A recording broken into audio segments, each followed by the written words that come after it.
Hello friends, welcome back to trades for pro. तो आज की वीडियो में हम लोग बात करेंगे कि म्यूचुअल फंड और स्टॉक मार्केट में क्या होने वाला है। क्या मार्केट आगे बढ़ेगा या मार्केट डाउन होगा आगे जाके, और हमारे म्यूचुअल फंड जो इन्वेस्टमेंट है उसका क्या होने वाला है। इन सब के बारे में आज हम डिस्कस करने जा रहे हैं इस वीडियो में। तो आप लोग इस वीडियो को जरूर देखिए। तो दोस्तों, जैसा कि आप लोग जानते हैं, डोनाल्ड ट्रंप जो कि आजकल बहुत ही ज़्यादा भारत से नाराज़ हैं, क्योंकि भारत से वो डील करना चाहते हैं लेकिन वो सक्सेस नहीं हो पा रहे हैं, क्योंकि मोदी जी थोड़ा टेढ़े हैं।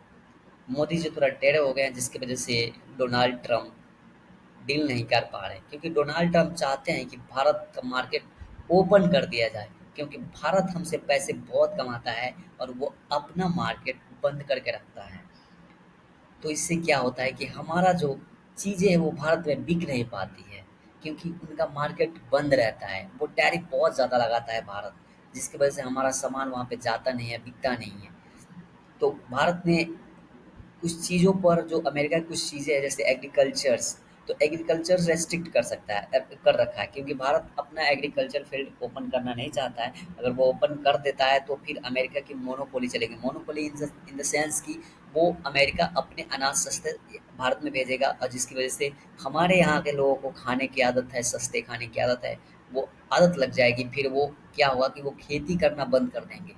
धीरे धीरे खेती बंद हो जाएगा और अमेरिका का कब्जा हो जाएगा हमारे कृषि क्षेत्र पे, जिसकी वजह से हमारा जो है वो उसकी मोनोपोली की वजह से हमारा हालत खराब हो जाएगा हमारे किसानों का। इसलिए भारत में मोदी जी चाहते नहीं है कि अमेरिका का कोई भी कृषि प्रोडक्ट हमारे भारत में आए। ठीक है। तो ये पहली चीज़ है जिसकी वजह से, और जिसकी वजह से डोनाल्ड ट्रंप जो है वो भारत पे टैक्स लगाए जा रहे हैं। मतलब झूठे-मूठे बहाने करके कि हम यूएस से, सॉरी, रसिया से भारत तेल खरीदता है, तो वो तेल खरीदता है, जिसकी पैसे की वजह से यूक्रेन पे रसिया वार करता है। रसिया और यूक्रेन के वार का कारण जो है वो भारत है। इस तरह से मतलब अलंग-पटंग लगा के वो किसी तरह से भारत पर टैरिफ लगाते हैं। फिर अभी-अभी फ़िलहाल भारत के दवाइयों पे टैरिफ लगाए, 100% टैरिफ।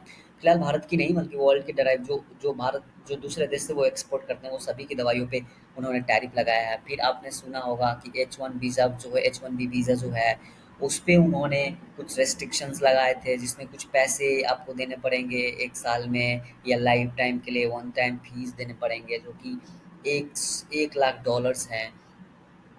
ठीक है, जिसकी वजह से हमारा मार्केट थोड़ा डगमगा गया था 8-9 दिन के बाद। लेकिन जैसे ही हमारा जीएसटी, मोदी जी ने जीएसटी घटाया, जिसकी वजह से थोड़ी मार्केट ऊपर उठी है 1 तारीख को। ठीक है। तो दोस्तों, मार्केट आगे जाके क्या हमारा मार्केट अभी और डाउन होने वाला है, या आगे हमारा मार्केट ऊपर जाएगा नहीं जाएगा, तो इस चीज़ों में डिस्कस करते हैं। दोस्तों, जैसा कि आप लोग जानते हैं कि हमारा जो बिजनेस है, हमारा भारत का जो बिजनेस है वो अमेरिका से ज़्यादा चलता है, क्योंकि ज़्यादा हमारा जो बिज़नेस है वो अमेरिका में है, और हम अमेरिका से बहुत सारे पैसे कमाते हैं। इसमें कोई दो राय नहीं है कि अमेरिका से भारत पैसे नहीं कमाता है। लेकिन दोस्तों, यहाँ पे ये भी है कि हम धीरे-धीरे मतलब हर फ़ील्ड में आत्मनिर्भर होते जा रहे हैं। जैसे कि डिफेंस सेक्टर की अगर ले लिया जाए, तो पहले हम सारे प्रोडक्ट जो भी होते हैं, हथियार, जो भी डिफेंस सामान होते हैं, वो हम बाहर से एक्सपोर्ट करते थे। लेकिन अब हम डिफेंस सेक्टर में भी अच्छा परफ़ॉर्म कर रहे हैं, हम अपने यहाँ भी सामान बना रहे हैं। हम अब डिफेंस सेक्टर में हम एक्सपोर्टर नहीं, इम्पोर्टर ही नहीं, हम एक्सपोर्टर भी बन गए हैं। हम अपने हथियार बाहर भी सप्लाई कर रहे हैं। तो इस क्षेत्र में हम तो सेल्फ सेल्फ डिपेंडेंट हैं। ठीक है। और भी बहुत सारे क्षेत्र हैं जिसमें हम सेल्फ डिपेंडेंट हैं, और हमें अच्छे खासे पैसे कमा रहे हैं सिर्फ। तो अमेरिका थोड़ा क्या हुआ, इस टाइम थोड़ा टेढ़ा हो गया है। तो अगर अमेरिका कुछ चीज़ें पर स्टिक लगाता है तो थोड़ा बहुत डाउनफॉल आ सकता है हमारे मार्केट में। ज़्यादा नहीं आएगा, थोड़ा बहुत डाउनफॉल आएगा, क्योंकि हमारा जो गवर्नमेंट है वो अदर जो यूरोपियन देश है उससे बात बात चल रही है, उससे हम बिजनेस कर रहे हैं, और हमें अच्छा खासा बिजनेस का प्रपोजल मिला हुआ है। और सरकार लगातार प्रयास कर रही है कि हम अमेरिका से अमेरिका को साइड लाइन करके हम यूरोपियन देशों में जाके अपना बिजनेस को फैलाएं। ठीक है, जिससे कि अमेरिका का वर्चस्व कम हो। तो अगर इस तरह से हमारा जो बिज़नेस अगर सेटल्ड हो जाता है यूरोपियन कंट्री में या अदर अमेरिका को छोड़ के किसी और से कंट्री में, तो हमारे इकोनॉमी पे कोई इम्पैक्ट ज़्यादा पड़ने वाला नहीं है और हमारे आने वाले समय में स्टॉक मार्केट इतना इतना आगे बढ़ेगा कि आप उम्मीद नहीं कर सकते और हमारा इकोनॉमी इतना बूस्ट होने वाला है कि कोई हमारे इकोनॉमी को पकड़ नहीं सकता, ठीक है? तो हमें डरने की बात नहीं है, ठीक है? स्टॉक मार्केट अभी भी हमारा सही है, अभी कुछ भी नहीं हुआ है। ये थोड़ी बहुत डाउनफॉल होते रहते हैं, 500 1000 पॉइंट का डाउनफॉल होते हैं, तो उससे हमें घबराना नहीं है। अभी भी हम काफ़ी अच्छे स्तर पे हैं और आने वाले समय में हमें एक अच्छा खासा मूव देखने को मिल सकता है। अब रही बात मेरे इस इन्वेस्टमेंट की, हमारा जो म्यूचुअल फंड में इन्वेस्टमेंट है, वो कैसा परफ़ॉर्म कर रहा है, तो वो मैं आपको दिखा देता हूँ। देखो दोस्तों, मैं म्यूचुअल फंड में चलता हूँ और आप लोग देख सकते हैं कि जो मेरा जो लॉस है वो टोटल 2271 रुपये का है। और डैशबोर्ड पे चलते हैं, यहाँ पे आप देख सकते हैं कि जो मेरा टोटल इन्वेस्टमेंट है वो 3,02,774 रुपये का है। और जो मेरा अभी करंट वैल्यू है वो 3,05,04 रुपये है। मुझे 1 तारीख का जो मार्केट मूव हुआ था, बढ़ा था, अप हुआ था, जिसकी वजह से हमें 1996 रुपये का प्रॉफिट हुआ है। और अभी टोटल जो रिटर्न्स है वो 2271 रुपये का रिटर्न्स, मतलब माइनस में हूँ मैं, मुझे लॉस है। बट लॉस ये नहीं होगा जब तक आप विड्रॉ नहीं कर लेते हो, तब तक आपको ये लॉस लॉस नहीं होता है। अगर आप रखते हो तो आगे आने वाले फ्यूचर में आपको एक अच्छा खासा प्रॉफिट देखने को मिल सकता है, ठीक है? तो इसमें बहुत सारे आप देख सकते हैं, मेरे बहुत सारे इसमें म्यूचुअल फंड्स मैंने ऐड कर रखा है, जिसको मुझे मैनेज करना बहुत कठिन हो रहा है।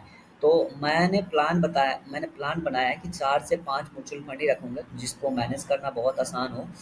और मैं डाइवर्सिफ़ाइड कर दूँगा, जैसे कि स्मॉल कैप हो जाएगा, फ्लेक्सी कैप हो जाएगा और क्या बोलते हैं इंडेक्स फंड हो जाएँगे, ठीक है? एक डेट फंड हो जाएगा और एक मैं गोल्ड में थोड़ा बहुत इन्वेस्ट करूँगा। और उसमें तो यही 4-5 फंड रहेंगे। उससे ज़्यादा मैं नहीं रखूँगा, क्योंकि इसमें बहुत सारे हो गए हैं, तो मैं आने वाले समय में इसको सेल करता जाऊँगा, जो मुझे प्रॉफ़िट में लगेगा उसको मैं सेल कर दूँगा। और सेल करने के बाद मैं उसको क्या कर दूँगा कि जो रीइन्वेस्ट कर दूँगा किसी और सेक्टर में, जो 4-5 मैं म्यूचुअल फंड रखने वाला हूँ, उसमें मैं रीइन्वेस्ट कर दूँगा। तो इस तरह से मुझे मैनेज करना बहुत आसान हो जाएगा। अभी फ़िलहाल कॉम्प्लेक्स है, क्योंकि इतने सारे मैंने ले रखा है, तो मुझे मैनेज करना थोड़ा काफ़ी दिक्कत हो रही है। तो आने वाले समय में आपको ये बहुत सारे म्यूचुअल फंड जो है वो आपको कम दिखने लगेंगे। तो दोस्तों, जैसे कि आपने देखा कि मेरा म्यूचुअल फंड का परफॉर्मेंस अभी फ़िलहाल अच्छा नहीं है, अभी डाउन में जा रहा हूँ। तो घबराने की कोई बात नहीं, आने वाले समय में ये एक अच्छा खासा हमें रिटर्न दे सकता है। तो इस वीडियो में इतना ही दोस्तों, तब तक के लिए धन्यवाद। जय हिंद।